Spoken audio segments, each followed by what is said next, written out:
Les gars, on y est, jour de demi-finale aller de Ligue des Champions entre le PSG et le Bayern Munich et on va pouvoir faire un gros récapitulatif avant le match de ce soir dans cette vidéo. Salut à tous les gars, c'est Azial, aujourd'hui on se retrouve pour une nouvelle vidéo où on va parler de toute l'actualité autour du PSG et du Bayern par rapport à l'affiche de ce soir. Bien évidemment, il y aura un truc un petit peu plus axé sur le PSG, vous vous en doutez je pense.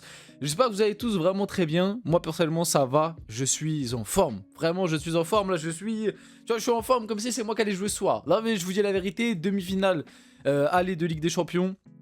Je suis hype. Là, il y a tout pour que tu sois hype. Il y a la bande-annonce, les déclarations du côté du Bayern, du côté du PSG, avec un Luis Enrique qui est apparu quand même très confiant. C'est d'ailleurs pour ça que j'ai titré ça, confiant. Parce qu'on a vu un Luis Enrique en conférence de presse, et même un Kvaratskhelia qui était aussi avec lui, qui était très confiant avant le match de ce soir. J'espère que c'est pas de la poudre aux yeux, et j'espère qu'ils sont vraiment prêts, qu'ils sont déterminés. Je leur fais confiance, parce qu'ils nous ont montré par le passé que ce genre d'événement, ils étaient là, ils étaient présents, ils étaient capables de les aborder avec la meilleure des manières. Mais ce soir, ça va être un sacré duel. Ça va être un sacré duel. Comme je vous l'ai dit, il y a beaucoup de choses à voir dans cette vidéo. Je ne sais pas combien de temps elle va durer. Parce que j'ai prévu, enfin, je vais essayer de tout faire. Je vais essayer d'être assez concis, assez rapide. Parce qu'il y a vraiment beaucoup de choses à voir. Mais c'est cool. Ah, honnêtement, c'est cool. Il recommence à faire beau. Tu vois, non, mais tout est bien, tout est bien. Tu vois, sur Paris, il fait beau à peu près. Enfin, il fait même bien beau. Il fait beau, il y a du soleil. Tu vois, ce soir, le match, on va kiffer. J'espère en tout cas. Ça va regarder le match. D'ailleurs, n'hésitez pas à me dire, vous allez regarder le match où, avec qui, comment vous allez être disposé. Non, franchement, je suis hype. Je suis hype et je me dis quand même, on est à 180 minutes. Un petit peu plus avec le temps additionnel, mais globalement, on est à 180 minutes de revivre ce qu'on a vécu l'année dernière, une finale de Ligue des Champions. Et ça n'a pas de prix. Bref, du coup, avant qu'on rentre dans le vif du sujet de la vidéo, n'hésitez pas à liker, commenter, partager, vous abonner, ça fait toujours plaisir, ça aide pour le développement de la chaîne. N'hésitez pas aussi à activer la cloche de notification, à booster les vidéos et à faire un tour sur la chaîne pour aller voir tous les autres contenus. Et nous, on va pouvoir y aller, donc c'est l'heure. Ce soir, l'une des deux meilleures équipes d'Europe, les deux meilleures équipes d'Europe se livrent une première bataille au Parc des Princes. PSG Bayern, une demi-finale de Ligue des Champions, rien que ça, encore au Parc. Paris est déjà rentré dans l'histoire, il faut continuer à l'écrire. Et sur ça, je suis bien d'accord, et c'est pour ça que, tu vois, toutes les petites bandes annonces, même la communication du PSG, j'ai kiffé avec le truc du maillot, etc. Voilà, ça me hype. Ce soir, le PSG a déjà écrit l'histoire. Ce soir, le PSG, j'ai envie de dire, concours pour écrire la légende. L'histoire, ça y est, c'est fait, à jamais, comme on l'a dit l'été dernier, l'année dernière, le PSG sera à jamais champion d'Europe 2025 et a à jamais écrit l'histoire en faisant un sextuplé sur cette année 2025. Maintenant, on écrit une légende. Le PSG sera-t-il capable de faire 2 Ligues des Champions d'affilée ? Ou au moins de retourner en finale? Le PSG sera-t-il capable de conserver et de montrer qu'on a été le champion d'Europe l'année dernière face à ce Bayern ce soir? C'est pour toutes ces raisons que ce soir, le match va se jouer. Le PSG est très attendu, le Bayern a les crocs, c'est les mots de Vincent Kompany. Côté bavarois, on a les crocs. Si vite fait, je dois donner mon avis par rapport au match de ce soir et par rapport à la qualif, moi, parce que juste après, on verra toutes les actus, les déclats, etc. Moi, je pense... Enfin, en tout cas, j'espère, c'est ce que je vois et c'est ce que j'espère un petit peu au fond de moi. Je vois le PSG un petit peu supérieur par rapport à la dynamique récente. Moi, je vois un Bayern qui, mine de rien, face au Real, c'est pas passé loin. Et pourtant, le Real, Dieu seul sait qu'il y a des limites, même si le Real, sur la double confrontation face au Bayern, avait montré un beau visage. Mais on a vu des failles côté Bayern quand même. Moi, j'ai l'impression que cette équipe du Bayern est quand même moins en forme, moins, tu vois, ils ont moins ce côté domination totale qu'ils pouvaient avoir il y a 3-4 mois, tu vois, notamment quand on les a joués sur le premier match en phase de ligue où ils avaient vraiment cet aspect domination totale, on asphyxie tout le monde et nous côté PSG c'était un moment où on n'était pas au mieux aussi. Donc moi je pense que c'est du 55-45 PSG et ce soir je vois une victoire 3-1 du Paris Saint-Germain au Parc des Princes et je vois le PSG potentiellement peut-être au retour faire un match nul, une défaite de buts à 1, tu vois, par exemple, mais au final se qualifier et aller en finale de Ligue des Champions. C'est mon pronostic. Maintenant, j'espère qu'il va se réaliser parce que du coup, ça nous porterait plutôt chance. Maintenant, je suis pas Madame Irma et on verra ce qui va se passer ce soir. Mais ce soir, je vois le PSG s'imposer 3 buts à 1. Je vous invite à vous aussi, n'hésitez pas à me faire votre prono. dans les commentaires. Luis Enrique a du coup déclaré: il n'y a aucune équipe meilleure que nous, ce sont les 2 meilleures équipes d'Europe, même si Arsenal a aussi fait une belle saison. En termes de régularité, le Bayern est peut-être un peu au-dessus de nous parce qu'ils n'ont perdu que 2 matchs. Après avoir perdu le top 8, j'avais déjà dit qu'il n'y avait aucune meilleure équipe du coup que nous. Des mots très forts quand même de la part de Luis Enrique. J'espère que ce soir ça va se montrer et qu'effectivement on va montrer, on va prouver que le PSG est bel et bien la meilleure équipe d'Europe et qu'elle est toujours la meilleure équipe d'Europe, parce que pendant toute la saison on a eu ces débats. Est-ce que le PSG est encore la meilleure équipe d'Europe? Est-ce que finalement le PSG n'a pas rétrogradé au ranking, etc. Aujourd'hui c'est le moment de faire fermer des bouches, c'est le moment de prouver. Je rappelle quand même qu'avant Chelsea tout le monde voyait le PSG se faire éliminer, et je vais pas m'exclure. Moi-même avant Chelsea j'avais peur et je me disais, si le PSG montre le visage qu'ils ont montré face à Monaco, ça passera pas de Chelsea. Au final le PSG m'a fait fermer ma bouche, ça fait fermer la bouche à beaucoup de gens et a montré que dans les grands rendez-vous, quand il fallait activer le mode de Champions League et quand il fallait, on va dire, voilà, quand c'était le moment clé, ces joueurs étaient capables de répondre présent et de se sublimer. Je pense notamment à Kvara, à Dembélé, bref, à globalement les 11, mais vous avez capté l'idée. Donc j'espère que ce sera le cas ce soir. Et j'espère que Luis Enrique a raison de faire cette déclaration. Luis Enrique, comme je l'ai dit juste avant, qui était très confiant, puisqu'il est arrivé directement, du coup, en arrivant sur le live PSG avant sa conférence de presse. Tout le monde est prêt, il n'y a même pas besoin de questions, on est prêt. Et ça, c'est quelque chose qui est beaucoup revenu, le terme on est la meilleure équipe, on est prêt. Kvara, il a eu le même discours, je vais vous le montrer juste après. Et ça, j'espère que c'est pas du faux semblant et j'espère que côté PSG, ça va vraiment aller à la castagne, à la guerre ce soir. Chose que j'espère et que je pense, parce que généralement quand même, en tout cas depuis 2 ans, quand Luis Enrique et les joueurs du PSG parlent, généralement ça assume derrière. En tout cas pour l'instant il n'y a pas eu de crash. Tu vois, je pense notamment l'année dernière, c'est pareil. L'année dernière, avant le match retour face à Liverpool, je me rappelle, t'as Vitinha qui était venu en conférence de presse et qui a dit: c'est aujourd'hui qu'on va montrer quelle équipe on est. Et au final, on était parti gagner à Anfield et se qualifier en s'imposant au tir au but, alors qu'à ce moment-là, Liverpool était la meilleure équipe d'Europe en termes de dynamique.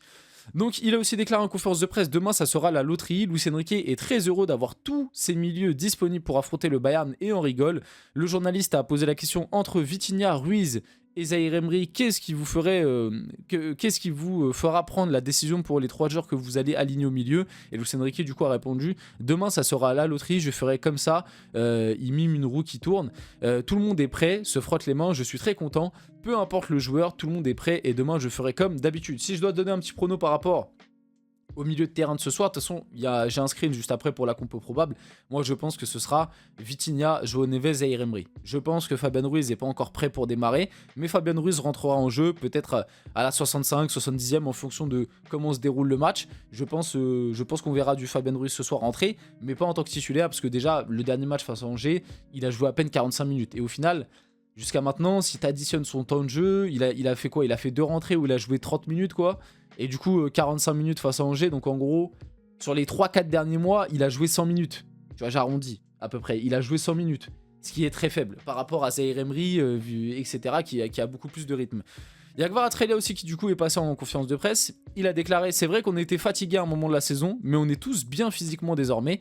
On est mieux que ce qu'on était en début de saison. On doit désormais donner 100% de nous-mêmes pour bien terminer la saison. J'aime bien ce genre de discours parce que ça a été pareil. Des débats qu'on a eu tout au fil de la saison. Est-ce que le PSG est à 100%? Est-ce que les joueurs se sentent bien? Est-ce que les joueurs vont pas craquer? Et là on a vraiment ce discours, et de toute façon on le voit en vrai. On le voit dans les dernières prestations de Ligue des Champions depuis le match face à Chelsea. On le voit que globalement physiquement, il y a la plupart des joueurs de cet effectif qui arrivent à monter en puissance, et Kvara en fait partie. Kvara, tu vois clairement la différence entre sa première moitié de saison, qui était très compliquée, même en Ligue des Champions où c'était un peu mieux. Tu le voyais pas au niveau qu'on lui connaît actuellement, ou même l'année dernière quand il était en pleine bourre. Et là, en ce moment, il revient très très bien. Et notamment physiquement, on le sent au top. Il a aussi déclaré sur Dembélé: il me facilite la tâche et c'est pour ça qu'il a gagné le Ballon d'Or. Donc on le voit, hein, tu peux être un joueur clé, tu peux être un joueur qui gagne le Ballon d'Or, un joueur qui fait des stats, tout en facilitant les joueurs autour de toi. Ça, c'est une dédicace à Kylian Mbappé. Hein. T'es pas obligé d'être un crevard pour être le joueur numéro 1 d'une équipe et le Ballon d'Or. Donc ça, pareil, ça fait plaisir. Il a aussi déclaré: on sait qu'on est capable de tout, on peut battre tout le monde. Donc ça rejoint un petit peu les déclarations aussi qu'avait fait Luis Enrique, vraiment dans cette optique de on est la meilleure équipe, On va le prouver ce soir et j'espère que ils le feront. Et j'espère que Guevara il sera au rendez-vous ce soir. Un petit but de sa part. Tu vois, j'ai pronostiqué un petit 3-1. Je vais pas vous mentir, dans mes buteurs côté parisien, bien évidemment, je vois Guevara par rapport à la dynamique actuelle. Un Dembouz, il peut être aussi là. Et le dernier buteur, un petit Achraf Hakimi. Un petit Achraf Hakimi par rapport à ce qui s'est passé sur le match aller où il s'est blessé. Enfin, sur le match aller, sur le match de phase de ligue où il s'est blessé. Je pense qu'un petit Achraf Hakimi buteur, ce serait un beau signe du destin. La touchante déclaration de Kvaratskhelia envers ses coéquipiers et le PSG. Nous avons une relation incroyable. Je n'ai jamais vu un joueur arriver en étant triste car quand vous venez ici, vous ne pouvez plutôt que sourire. Je suis fier d'être ici, nous sommes une famille. Et ça aussi, qu'est-ce que ça fait plaisir quand tu sais de là où on vient. Qu'est-ce que ça fait plaisir aujourd'hui voir des joueurs avoir ce style de déclaration. Pareil, c'était Achraf Hakimi qui l'année dernière avait eu une déclaration un peu similaire. Je crois que c'était avant c'était avant la demi-finale aussi face à Arsenal, il me semble. Où il avait déclaré au PSG, ici on est une famille, on est tous ensemble. Et ça fait plaisir. Et j'espère que ça aussi, ça fera la différence pour les moments importants. Côté PSG du coup, que des bonnes nouvelles par rapport à ça. Et ça rejoint un petit peu ce que je vous ai montré juste avant par rapport aux déclarations de Luis Enrique. Vitinha, Nuno Mendes et Fabien Ruiz présents à l'entraînement du PSG à la veille du choc face au Bayern. Quentin Djantou, lui, toujours absent. Nasser Al-Khelaifi et Luis Campos étaient également présents à l'entraînement. Donc tout le monde est là. Globalement, tout le monde est là, à part Quentin Djantou. Et ça, pareil, c'est top de se dire que ça y est, t'arrives dans le sprint final, les demi-finales de Ligue des Champions, plus après, tu peux te projeter globalement si jamais tu passes sur la finale. Et ça y est, enfin, le PSG récupère tout son groupe à quasiment 100%. À part Quentin Djantou du coup, mais Quentin Djantou qui, de base, au début de la saison, n'était pas forcément prévu. Donc officiel, tout le groupe du PSG est opérationnel pour affronter le Bayern. Seul Quentin Djantou est cité dans le communiqué médical. Du côté de Vincent Kompany, et là on va avoir quelques trucs côté Bayern, Luis Enrique fait un travail formidable. Quand on a battu le PSG il y a un peu plus de 2 ans, les journalistes se sont rués sur Luis Enrique. Moi je n'ai pas été surpris de voir le PSG remporter la Ligue des Champions en fin de saison. Donc voilà la déclaration de Vincent Kompany. Côté Bayern, le groupe de ce soir, du coup eux de leur côté il leur manque Gnabry, Guerreiro et Lennart Karl, donc quand même des absences. Et c'est vrai que j'ai vu du coup là vous avez les groupes en face de vous. Et c'est vrai que quand tu fais le 11 et que tu regardes un peu le banc, tu te rends compte que avec les absences de Gnabry, Guerreiro et Lennart Karl, tu te rends compte que offensivement, à part Nicolas Jackson, et même au milieu de terrain, t'as pas 50 000 options. En gros, à faire rentrer, t'as Nicolas Jackson, t'as Goretzka, et sinon après, t'as pas grand monde non plus à faire rentrer. Donc ça, c'est peut-être quelque chose qui va jouer pour le PSG. Le fait que le PSG, de leur côté, on sait que si jamais tu démarres avec Gvara, Dembélé, Doué, sur le banc, tu peux faire rentrer un Marcola, tu peux faire rentrer un Lee Kang-in, même si voilà, c'est un step en dessous, mais tu peux faire rentrer un Lee Kang-in, tu peux faire rentrer un Gonzalo Ramos qui, tu sais, quand il rentre 10 minutes, il est capable de marquer. Donc, côté PSG, peut-être que le banc fera la diff sur la double confrontation. C'est encore peut-être trop tôt pour le dire, mais voilà. Le 11 probable côté Bayern, du coup, on aurait Neuer, Stanisic, Upamecano, Jonathan Tah, Leimer, Kimmich, Pavlovic, Olise, Musiala, Luis Diaz, Kane. Voilà, un 11 sans surprise. Juste, du coup, Musiala qui remplace Gnabry qui est blessé. Sinon, c'est le même 11 qui a démarré face au Real Madrid.